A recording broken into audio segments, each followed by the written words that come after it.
So some of you may or may not know that Russell Brunson has a mastermind that is $50,000 a year. And one of the things that he does is that when you join this mastermind, every single year, you get a 25-minute one-on-one strategy session with him. He calls it the decade in a day.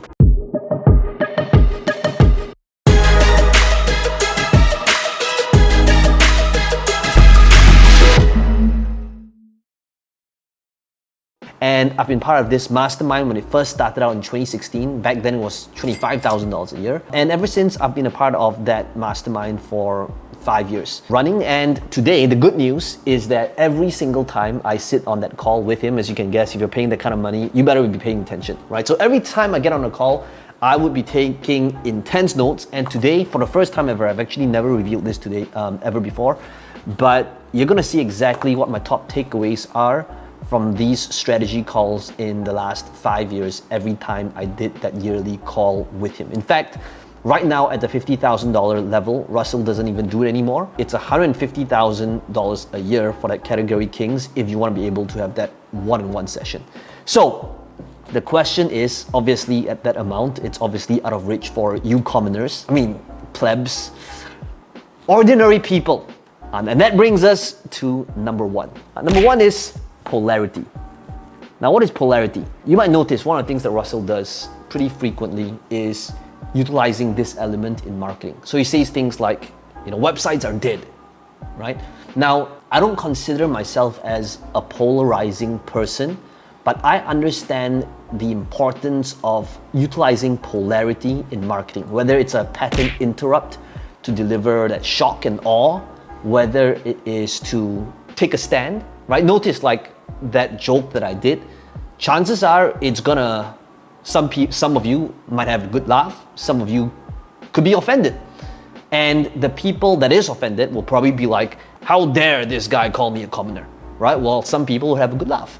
And understand that when it comes to marketing, normal is boring. And if you can inject polarity in your titles, in your marketing, in your ads, it will usually do a whole lot better. That's number one. And that brings us to number two. Number two is let's talk about the why. Why am I in it to begin with? Number two would be about modeling. So I believe that chances are I'm probably where Russell was about 5-6 years ago, right before he created ClickFunnels.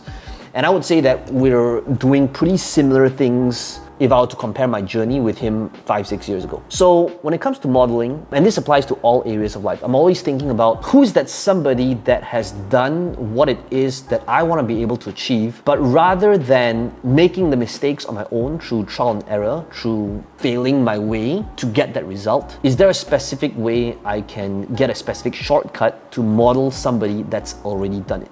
So Russell has paved the way for somebody in my space and laid out the roadmap from 8 to 9 figures. And for me personally, I want to be able to see how that is done through the journey and lens of somebody else rather than making mistakes. There's either way, and by the way, this is like a close on its own. It's like either way, you're always going to pay. You're either going to pay through your own mistakes, through trial and error, whether it's through property, whether it's through investing, whether it's through marketing, Facebook, fitness, by making the moves and discovering it, by making mistakes, or you could pay somebody else by learning through their mistakes and what to do and what not to do. So much more than that, to me, Russell is also like a model human being, and that's way more important than just like the results that he's gotten. And that really comes back to like in your market, is there somebody, and it's not just about business, but like in all areas of life, is there somebody who has achieved that result that you want to be able to achieve that's relatable to you so that you can follow the footsteps rather than going into a completely uncharted territory? And that brings us to number three. Number three was something that I actually got from my first call. Now, this is in 2016. And I actually was looking at the notes over here, and 2016 was pretty interesting. He said, and this was like a common occurrence from like every single year when we would get on a call.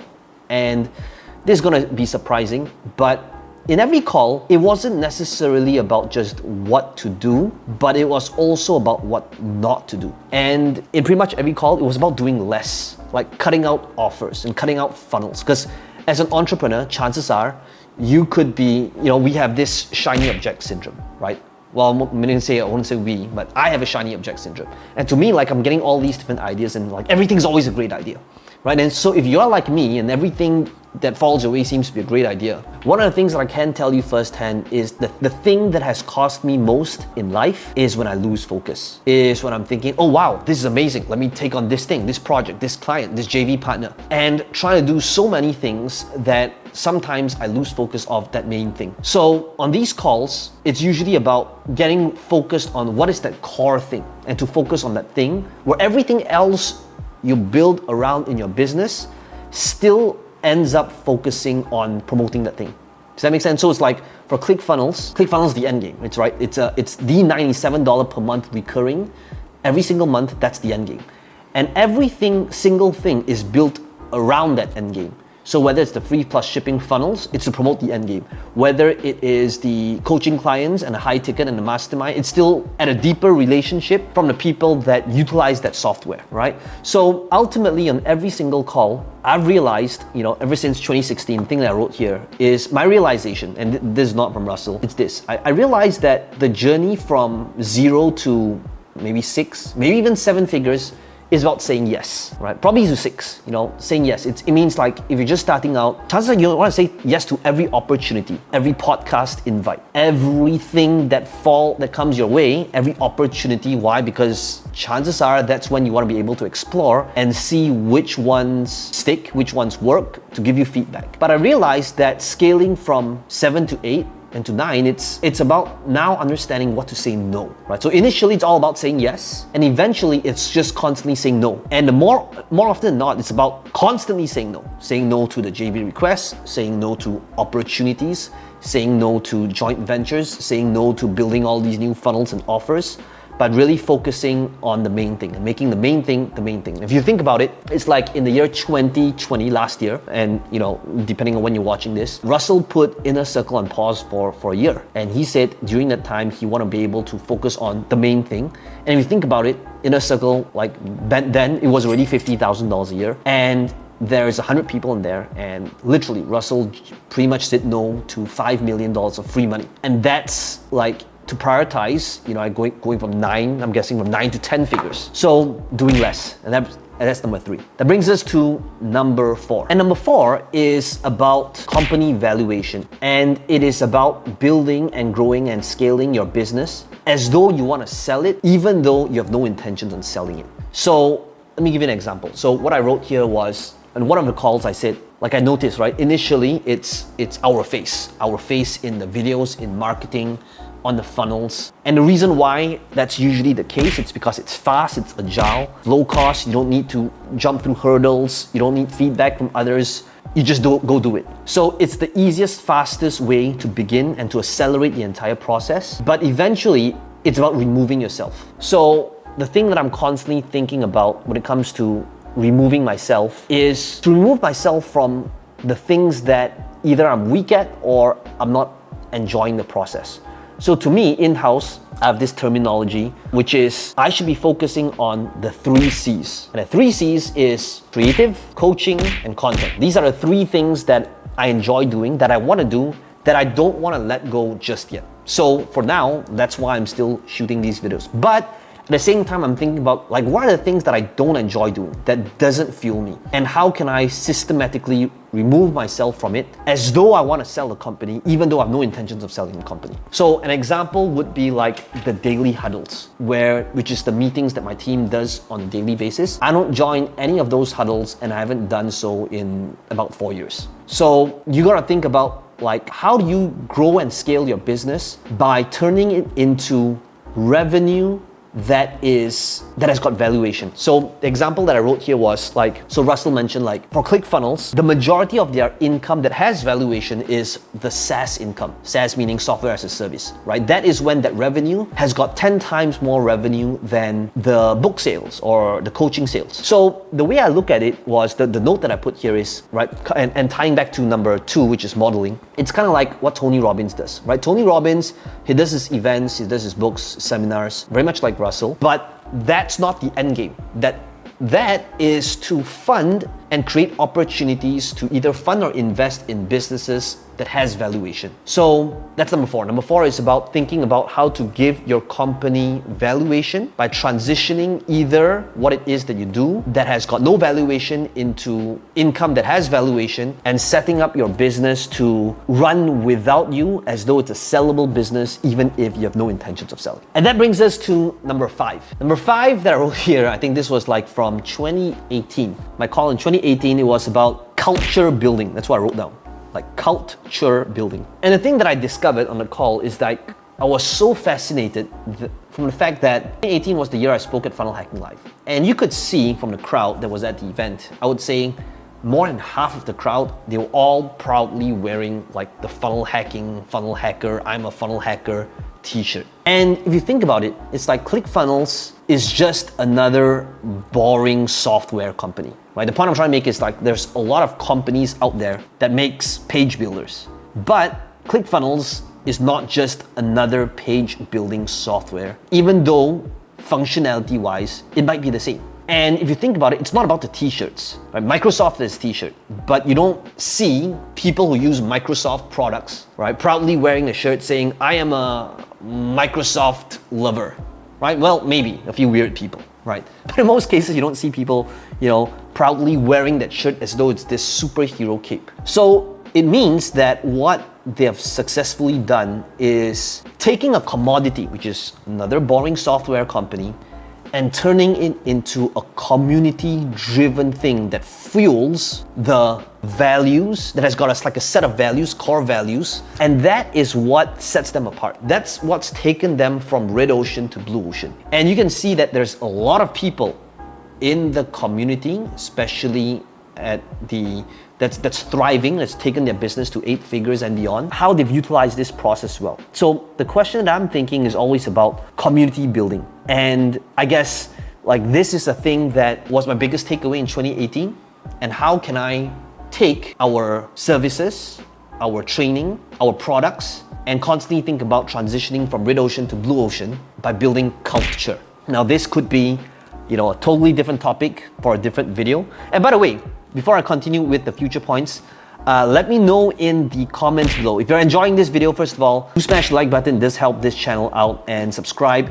Switch on the notification bell if you want to be notified of future videos. And as always, I'm always doing giveaways and selecting comments by giving away my trainings and courses and my live events. So just let me know in the comments below, what are some of your biggest takeaways from your videos so far. And that brings us to number 6. Number 6 is about competition. I remember I was on a call with him, and I asked Russell, I said, Russell, you're one of the nicest people in the world that I know, but I never want to be your competition. And if you're part of the community, you'll probably know, like, he has got like t-shirts that prints out, we are not Confusionsoft. And, he would call out competitors like, Lead Pages, Loki Pages, and, Brandon was evil. And so I asked him, like, why is that? Like, how you wire it? I want to understand not just like the techniques, but like his belief systems, right? So I believe that what's keeping us stuck, in most cases, we tend to think it's usually a skill set. Now, skill set is usually like the surface level thing that stops us from doing that thing. So for example, it's like, oh, I need to shoot videos. Oh, but I don't have the skill set to shoot videos.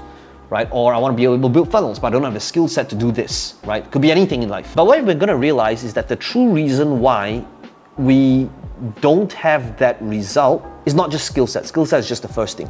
But the other element is the belief. And a belief could either be a belief that is lacking, that we require, or a current belief that we already have that is holding us back. So I wanted to be able to pick his brain in terms of not just the skill set, but what is the belief about competition that is required in order to be the best in the world at that thing. So he said, and his reply was this, he said, it comes back down to his, career in wrestling. So before, in wrestling competitively, being somebody who was the main part of his life before he started ClickFunnels. So he said that in wrestling, being competitive and striving to be the best in the world at that thing was what made him great. And it wasn't personal, it's just this is competition. And in business, just like wrestling, your goal is to be the best in what it is that you do that is ethically, morally, and legally right. So it's not personal, it's just, that's what competition is. And I thought, to me, like that belief, always striving to be the best in the world at that one thing is huge. So as a result of that, I'm always thinking about like what thing, and this was huge for me, was just questioning, what can I truly be the best in the world at? And even though I know that chances are, odds are, I'll never be number one in the world at that thing, but it is the pursuit of it that will make all the difference. It is the pursuit of it, of wanting and intending and having that burning desire to be number one at your thing. It could be whatever, it could be TikTok ads, it could be photography, it could be whatever, right? Whatever skill set is the journey and the desire and the consistency of constantly wanting to be the number one at that thing that ultimately enables us to achieve mastery in that thing. And finally, number 7, I wrote here was like environment and utilizing environment to constantly shape us into becoming who we are. I can tell you that the main thing that I've learned from these calls and being a part of this is never about that particular strategy. A lot of times people say like, why do you invest, these amount of dollars, insane amounts into something like this? Like, what are you learning that everybody's not? And in most cases, when people think it's about a strategy or tactic, it's not. I can tell you that this entire mastermind, like the 50K that you pay every year if you are a part of this, it's not gonna be anything different from Russell's $10 book. Strategy and tactics, it's always gonna be there. But the biggest thing is when I see somebody that has done that thing that I wanna be able to achieve. Like when I think I'm doing pretty well and then I see this other guy here who's like, doing $100 million a year. Right? In the same mastermind, that is what shapes us to and forces us to subconsciously level up. And I always believe, like you might have heard of the saying, right? If you're the smartest person in the room, then you need to find a new room. So for me, like that is a much bigger component than just the tactics and the strategy. So I wanted to give 10 things in here, but I'm gonna tease you guys. I wrote down 7 things. I'm gonna end the video here because somehow my notes got cut off over here. But to quickly recap, the 7 things are utilizing polarity, modeling from somebody that's already done it, doing less and not more, especially when it comes to scaling, understanding company valuation and setting up your business as though you want to sell it, even though you have no intention to sell it. Number 5 is about culture building. Number 6, think your belief about competition and striving to be the best in the world at that thing. And finally, number 7 being environment. Guys, if you enjoyed the video, let me know your biggest takeaway in the comment section. Smash the like button, subscribe to the channel. Hope you enjoyed this one. I'll see you in the next video.